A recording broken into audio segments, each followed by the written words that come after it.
يا صباح الفل حبايب قلبي، وحشتوني من الفيديو اللي فات. يا رب تكونوا بألف خير وهنا وسعادة. إن شاء الله هنعمل أجمل تورتة النهاردة.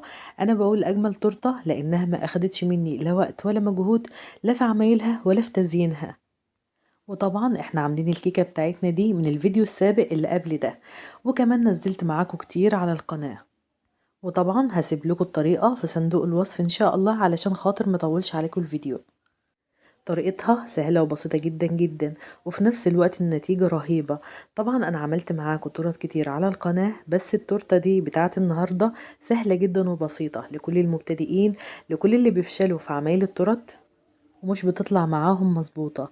أنا عايزة أقولك إن شاء الله هتبقي أستاذة في عمايل التورت. عملنا الكيكة بتاعتنا دي بدقيق اسبونج جاهز، وطبعا احنا عاملينه في الفيديو السابق اللي قبل ده. يا ريت بقى اللي حابب يشوف معانا الطريقة والفيديو ما تنسوش تحطوا اللايك وتشتركوا في القناة وتفعلوا زر الجرس على كلمة الكل علشان يوصل لكم إشعارات بكل فيديو جديد أنا بنزله. ويلا بينا نسمي الله ونصلي على رسول الله. اللهم صل وسلم وزد وبارك عليك يا سيدي حبيبي يا رسول الله. ونبدأ في تزيين التورتاية القمر بتاعتنا دي النهاردة. وطبعا الكيكة بتاعتنا أول ما بتطلع كده من الفرن بسيبها لغاية لما تبرد شوية، وبعد كده بفك من عليها ورق الزبدة.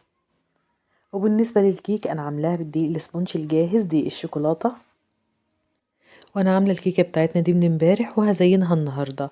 في الأول بشيل الوش من فوق كده بالشكل ده زي ما انتم شايفين، وبعد كده هقطع الكيكة بتاعتنا 3 طبقات متساوية. بجيب السكينة وبعلم في المكان اللي أنا هقطع منه، ولو عملت كده هتلاقي كل الطبقات بتطلع قد بعضها. ما شاء الله الكيكة بتاعتنا اسفنجية كده وتحفة، حلوة أوي جميلة أوي يا بنات، حتى ريحتها ما شاء الله ريحتها تحفة. قطعت الكيك بتاعتي بالشكل ده. ودلوقتي بقى تعالوا هنحضر الكريم شانتيه بتاعنا.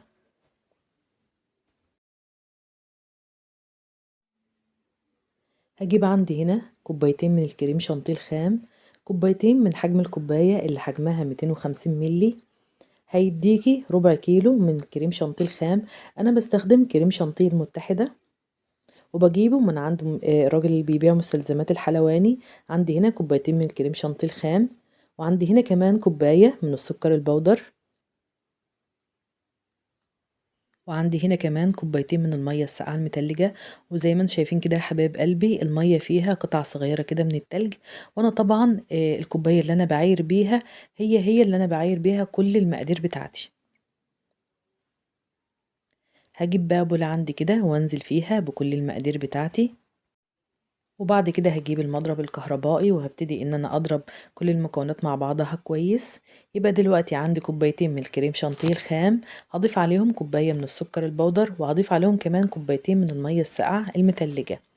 وعايزة اقولك لو مفيش عندك مضرب كهرباء ممكن تضربي بالمضرب اليدوي، بس هياخد منك مجهود زيادة شوية. يعني مش شرط المضرب الكهربائي، بس كل الموضوع انها تاخد منك شوية وقت ومجهود، وتفضلي تقلبي فيها لغاية لما تتقل معاكي. وكده خلاص الكريم شانتيه بقى جاهز معانا اهو ما شاء الله. اول ما تشوفوه يبقى بالمنظر ده يعمل منقار كده في المضرب بتاعنا، كده الكريم شانتيه بتاعنا جاهز وتقل معانا بالشكل ده زي ما انتم شايفين كمية الكريم شانتيه كوبايتين. الكريم شانتيه عملوا معانا كمية قد ايه اهو ما شاء الله. حتى لو قلبت الطبق كده هتلاقيه ثابت مش بيتحرك من مكانه، وكده بقى هو الكريم شانتيه المظبوط اللي احنا عايزينه النهارده. وتعالوا بقى نزين بقى التورتايه بتاعتنا القمر دي. هجيب القاعدة بتاعتي كده واحط فيها كده حتة صغيرة كده من الكريم شانتيه علشان اثبت التورتايه عليها. وهجيب اول طبقة من الكيك بتاعتي وهحطها بالشكل ده. وعندي هنا سيرب خفيف او شربات خفيف عبارة عن مية وسكر، هجيبه كده وهبتدي ان انا اسقي بيه الكيكة بتاعتي بالشكل ده علشان يبقى طعمها حلو كده ومميز معايا. هسقيها بالسيرب الخفيف بالشكل ده زي ما انتم شايفين. وبعد كده هاجيب الكريم شانتيه بتاعي بالشكل ده، هاحطه كده في كيس حلواني أو هاحطه في كيس تلاجة. أهم حاجة بس علشان الكريم شانتيه يبقى شكله منتظم معايا وأقدر إن أنا أعمله كده بسهولة على الكيكة. ولو ما عندكيش كيس الحلواني هتجيبي كيس التلاجة وتحطي الكريم شانتيه فيه وتفتحي فيه فتحة كده بالمقص وتمشي بيه على الكيكة بالشكل ده بنفس الطريقة. هتيجي تسوي الكريمة بتاعتك كده، هتلاقي السمك كل واحد، لا هتلاقي لا حتة عالية كده ولا حتة واطية، هتلاقيها كده في سواد بعضها خالص. وبعد كده هسويها بالاسباتولا بتاعتي بالشكل ده، وهبتدي بقى ان انا اجيب الطبقة التانية واحطها على الكيكة بالشكل ده، وهسقيها برضو بالسيراب الخفيف بالشكل ده زي ما انتم شايفين. سهلة جدا وبسيطة. وطبعا انا عملت معاكم تورتات كتير على القناة، وعملتها بالدقيق العادي، ولو انت عايزة الكيكة بتاعتك تطلع معاكي هشة وطرية، ياريت تستخدمي دقيق مخصص للكيك، مش دقيق متعدد الاستخدامات، لا استخدمي دقيق مخصص للكيك. وطبعا هو دقيق عادي مفيش عليه اي اضافات خالص، بس كل الموضوع ان جودته بتكون عالية كده شوية. وهسوي الكريم شانتيه بالاسباتولا كده بنفس الطريقة. ودلوقتي بقى خلاص انا حطيت على الطبقتين الاولانيين الكريم شانتيه وسويتهم كده زي ما انتم ملاحظين. وبعد كده بجيب الطبقة التالتة واحطها، وهجيب القاعدة بتاعة الكيك اللي تحت هسيبها كده للآخر علشان احطها كده على وش التورتة، علشان يبقى شكلها مساوي معايا كده، واما اجي احط عليها كده الكريمة تبقى متساوية. وبعد كده هجيب بقى السيرب اخر طبقة كده، هسقيها كده بالسيرب الخفيف بالشكل ده زي ما انتم شايفين اهو. طريقة سهلة جدا. وبعد كده باحط بقى الكريم شانتيه على وش التورتاية من فوق بالشكل ده. هاحط كده الكريم شانتيه على وش التورتاية كده من فوق. طبعًا أنا باجيب كمية بسيطة الأول، وبعد كده باحط الكمية الباقية. هاحاول كده إن أنا أغطي التورتاية كده كلها بالكريم شانتيه، وبعدين باكمل الباقي عليها. وبعد كده هابتدي إن أنا أحط كمية الكريمة الباقية، وأغطي التورتاية كلها بالكريمة، مش هاخلي التورتة باينة خالص. هاغطيها بالكريمة كده وهاسويها. وطبعًا أنا عملت معاكم تورت كتيرة على القناة قبل كده، عملتها بأشكال مختلفة وبطرق تزيين مختلفة، علشان اللي حابب يغير طريقة التزيين بتاعة التورتة دي. وعملت معاكم كمان الجاتوه البني، عملته في صواني البيت العادية، الصواني المستطيلة، يعني محتاجناش صيجان علشان نعمل جاتوه مخصوص، وكانت طريقته جميلة زي المحلات بالظبط. ودلوقتي بقى علشان تسوي التورتاية بتاعتك كويس جدا، هتجيبي كده اسكرابر او حتى حرف مسطرة عادية، بس اغسليها الاول، او حتى حاجة مثلا شبه المسطرة. ومشي بيها كده على وش التورتاية لغاية لما تتساوي معاكي خالص وتبقى ناعمة بالشكل اللي انت شايفاه ده. كده خلاص التورتاية اهي بقت جاهزة وبقت ناعمة معانا ما شاء الله عليها.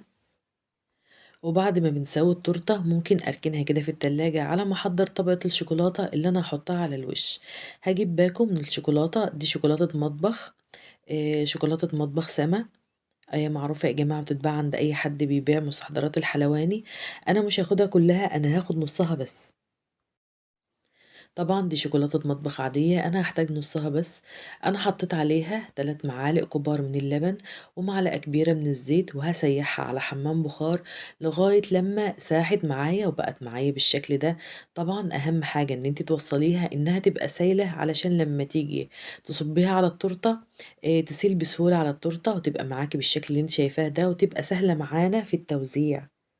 يبقى هتجيبي نص باكل شوكولاتة، هتحطي عليه 3 معالق كبار من اللبن، ومعلقة كبيرة من الزيت علشان تلمع معاكِ.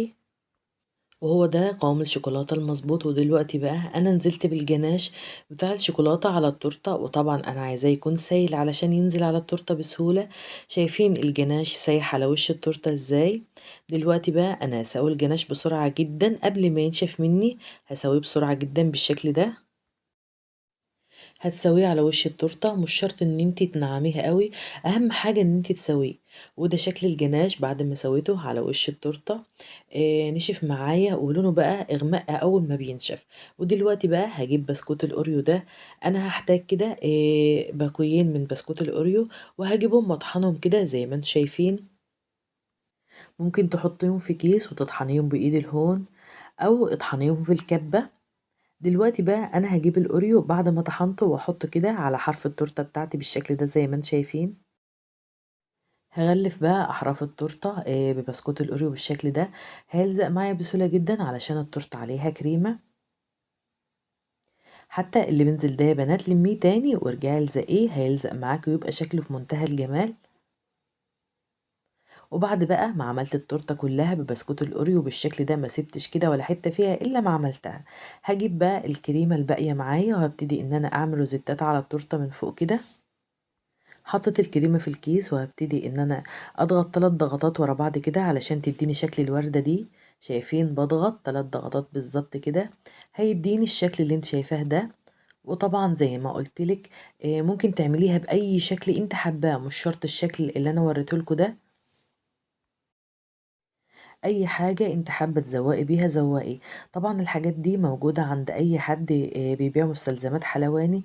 تقدري تحطي على احراف التورتة شوكولاتة مبشورة، ممكن تحطي جوز هندي كده وتحمصيه على النار من غير اي زيوت ولا اي حاجة، وتحطيه على احراف التورتة كده. الافكار كتيرة جدا. وبعد ما عملت الروزيتات بتاعتي هحط كده على وشها لولي بيديلها شكل جميل قوي. وزي ما قلت لكم تقدروا تشوفوا فيديوهات التورت اللي انا عملتها قبل كده عندي على القناة وتاخدوا منها افكار وتزينوا زي ما انتوا عايزين. الحاجات دي بتبقى اذواق. ودلوقتي بقى خلي بالك قبل ما تقطعيها لازم تحطيها في التلاجة مش اقل من ساعتين، وبعد كده قطعيها هيطلع شكلها حلو معاكي ومساوي معاكي كده. ما شاء الله التورتة بتاعتنا خلصت كده بقت تمام، وكان طعمها بجد يا جماعة كان طعمها جميل جدا جدا جدا. اما تحط التورته بتاعتك في التلاجة هتلاقي الكريمة متماسكة معاكي ومش هتخشلك على طبقات الكيك. وبعد كده هتجيبي السكينة بتاعتك وتنزلي بالسكينة وترجعي لورا، يعني ما تطلعيش وتنزلي علشان ما تبهدليش الكريمة في التورته. وبين كل تقطيعة وتقطيعة لازم تغسلي السكينة علشان شكلها يطلع منتظم معاكي.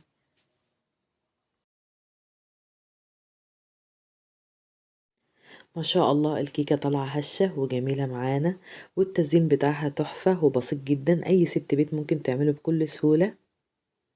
وانا كده خلاص خلصت الكيكة القمر بتاعتنا النهاردة، او خلصت التورتة بتاعت النهاردة.